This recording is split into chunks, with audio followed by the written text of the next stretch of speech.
तो दोस्तों आज मैं आपको ना निफ्टी के अंदर कोई सा भी स्टॉक हो, ठीक है, कोई सा भी स्टॉक हो, कोई सा भी इंडेक्स हो, कुछ भी हो, आज मैं आपको ना सपोर्ट और रेजिस्टेंस बिल्कुल सिंपल तरीके से इजी वे तरीके से लगाना बताऊंगा, ठीक है।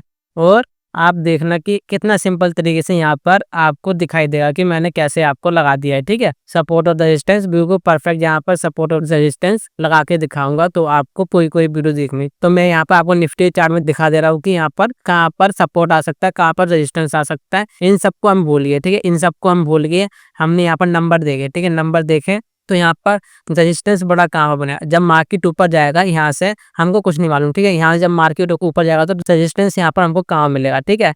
तो हमको देखना राउंड लेवल, यहाँ पर देखो, जैसे कि अभी देखो इसमें कैसा होगा कि जैसे अभी चलता कितना 25,104, ठीक है। अब देखना है हमको कौन सा 00, क्या देखना है हमको कि 25,100 हो गया, 25,200 हो गया, 25,300 हो गया, 400, 500, ऐसे ऐसे हमको देखना है, ठीक है। और जो 500 वाला लेवल होगा जैसे 25,500 और 000, ठीक है, जो आता है जैसे कि 25,000 हो गए, सबसे ज्यादा इंपॉर्टेंट 25,000 हो गया, 25,000 यहाँ पर 25,000 हो गया, 25,500 हो गया, 26,000 हो गया, 26,500 हो गया, 27,000 हो गया, 27,500 हो गया, 28,000 हो गया, 28,500 हो गया। तो ये 500 वाले और जो 1000 में आते हैं वे वाले ज़्यादा इंपॉर्टेंट होंगे। और जो ऐसा हो गया 25,100 हो गया, ठीक है, 25,100 हो गया, 25,200, 300, 400 थोड़े ये कमज़ोर रेजिस्टेंस मिलेंगे, ठीक है, ये कमज़ोर है। और 25,500, 1000, ठीक है, समझ रहे हो आप मैं क्या बोल रहा हूँ। कि जैसे कि आपको ला के दिखाता हूँ कि देखो कि यहाँ पर हम एक हॉरिजॉन्टल लाइन लेते हैं, हॉरिजॉन्टल लाइन लेते हैं और यहाँ पर देखते हैं जैसे कि ऊपर जाएगा तो यहाँ पर कहाँ पर आएगा, इसके बाद 25,104 चल रहा है, 25,000 के बाद अब क्या आएगा, 25,104 के बाद 25,000 आएगा, 25,200, ठीक है। तो यहाँ पर 25,200, ठीक है, यहाँ पर नीला है, ठीक है। अब क्या आएगा इसके बाद 25,200, 25,300 यहाँ पर, ठीक है। हम यहाँ कुछ भी नहीं देख रहे, ठीक है, पीछे कुछ भी नहीं दिख रहे। अब क्या 25,300 क्या आएगा, 25,400, 25,000। अब यहाँ पर फिर से हॉरिजॉन्टल लाइन यहाँ पर क्या करते हैं, क्लोन कर देते थे, ठीक है, क्लोन करते हैं इधर क्लोन।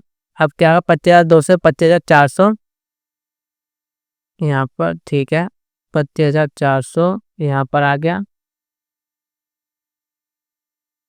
थोड़ा सा, ठीक है, 25,400 हो गया। अब क्या होगा 25,500, ठीक है, 25,500। तो मैंने 5 वाला लेवल वो रखा है, 5वां वाला ये ज़्यादा इंपॉर्टेंट है, ठीक है। 5 वाला जो हो गया ये 25,500 ये ज़्यादा हो गया है कि भाई यहाँ से तो मार्केट पलटेगी। अगर यहाँ से जा रहा है मार्केट, यहाँ से ऊपर जा रहा है तो यहाँ से मार्केट पलट सकती है, ज़्यादा चांसेस यहाँ पर है, ठीक है। और ये वाला एक्स्ट्रा में लगा हुआ है तो इसको डिलीट में, ठीक है।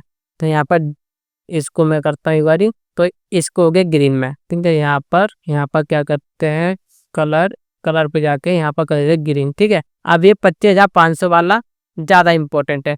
अगर इनको ब्रेकआउट करते हुए जा रही है, जा रही है, जा रही है, जा रही है, हम लोग कवर कहाँ आ सकती है मार्केट के पास, यहाँ पर, ठीक है। वैसे ही जब नीचे आएगा मार्केट तो ऐसे ही देखना है आपको कि यहाँ 25,200 है, अब क्या आएगा 25,000, ये रहा, ठीक है। यहाँ 200 या 25,100 आएगा, फिर आप 25,000, ये ज़्यादा इंपॉर्टेंट है। जहाँ पर 3 बार जीरो लग जाएंगे, 3 बार जीरो लग जाएंगे, वो ज़्यादा इंपॉर्टेंट होगा। और 500 के बाद फिर जीरो लग जाएंगे तो वो ज़्यादा इंपॉर्टेंट होगा, ठीक है। तो आपको इस चीज़ का ध्यान रखना है। 100, 200, 300, 400 ये ज़्यादा इंपॉर्टेंट नहीं है, पर 500 वाला ज़्यादा इंपॉर्टेंट है। जहाँ फिर 0 आ गया वो ज़्यादा इंपॉर्टेंट है, ठीक है। तो आपको ऐसा रखना है। अगर आपको देखो मार्केट के पीछे हमने देखा, यहाँ पर हमको कुछ दिखाई नहीं दे रहा, ठीक है, यहाँ पर हमको कुछ दिखाई नहीं दे रहा। वो कितना बड़ा मैंने चार्ट कर लिया है, यहाँ पर हमको जब ये मार्केट जाएगा ऊपर तो हमको यहाँ कुछ नहीं दिखाई दे रहा कि यहाँ पर क्या रेजिस्टेंस मिलेगा, क्योंकि बहुत देर से मार्केट नीचे की तरफ आ रहा है, ठीक है, बहुत देर से मार्केट नीचे की तरफ आ रहा है, तो हमको यहाँ पर दिखाई नहीं दे रहा है कि यहाँ पर कैसा क्या है। तो आप क्या करते हैं, हम यहाँ पर तो हमको ये वाले लेवल्स लगाने पड़ते हैं, नंबरों को देख के हम यहाँ पर सिंपल तरीके से लगा सकते हैं। पीछे का हमको कुछ मालूम नहीं, पीछे का हमारे पास डेटा नहीं है, ठीक है, कुछ भी हमारा डेटा नहीं है। अब यहाँ पर हम इन चार्ट को देख के हम ऐसा कर सकते हैं, ठीक है। अब ऐसे हमको बैंक निफ्टी हो गया, और कौन सा हो गया, और हो गया अपना बैंक निफ्टी हो गया, फिन निफ्टी हो गया, सेंसेक्स हो गया, कोई सा भी स्टॉक हो गया जहाँ पर 5 के बाद 0 आ जाए, 5 वाला लेवल और 1000 वाला लेवल, बहुत ज़्यादा इंपॉर्टेंट है, ठीक है। तो आपको इस चीज़ का ध्यान रखना है।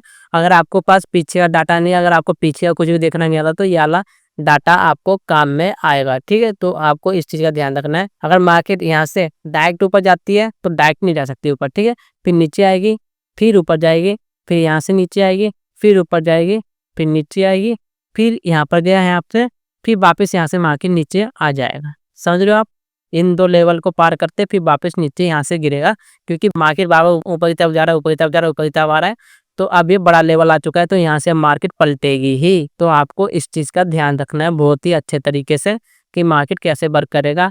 और अगर बैंक निफ्टी होगा, बैंक निफ्टी के अंदर भी ऐसे ही वर्क करेगा, तो आपको उस चीज़ के अंदर भी ध्यान रखना है। सेंसेक्स होगा, सेंसेक्स के अंदर भी ऐसे ही वर्क करेगा, निफ्टी होगा, निफ्टी के अंदर भी ऐसे ही वर्क करेगा। ठीक है, तो आपको इस चीज़ का ध्यान रखना है। और ये 100 वाले लेवल भी बहुत ज़्यादा इंपॉर्टेंट है। ठीक है, ये वाले 400, 300, तो आपको इस चीज़ का ध्यान रखना है। और नीचे के लिए भी ऐसे ही वर्क करता है और ऊपर के लिए भी ऐसे ही वर्क करता है। ठीक है, बहुत सिंपल तरीके से मैंने सपोर्ट और रेजिस्टेंस यहाँ पर आपको दिखा दिया। जब मार्केट ऊपर गया, देखो जब मार्केट ऊपर गया इसको ब्रेकआउट कर दिया, फिर यहाँ पर जब मार्केट नीचे आया तो हम यहाँ पर ट्रेड लेंगे, वापस ऊपर गया।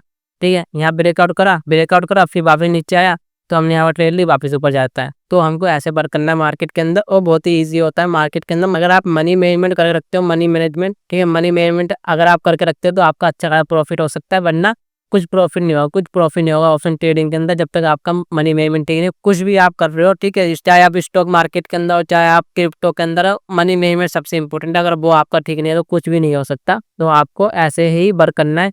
और ये बहुत ही सिंपल तरीके से मैंने आपको बता रखा है। सपोर्ट और रेजिस्टेंस बिल्कुल सिंपल तरीके से, अगर आपके पीछे का डाटा कुछ भी नहीं है, ठीक है, पीछे का कुछ भी डाटा नहीं है, तो आप इसको वर्क में ला सकते हो।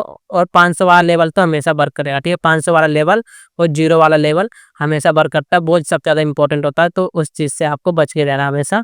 तो अगर आपको ये वीडियो अच्छी लगे, क्या ना, वीडियो को लाइक करना है, शेयर करना है, कमेंट करना है, और मिलते हैं फिर नेक्स्ट वीडियो के अंदर।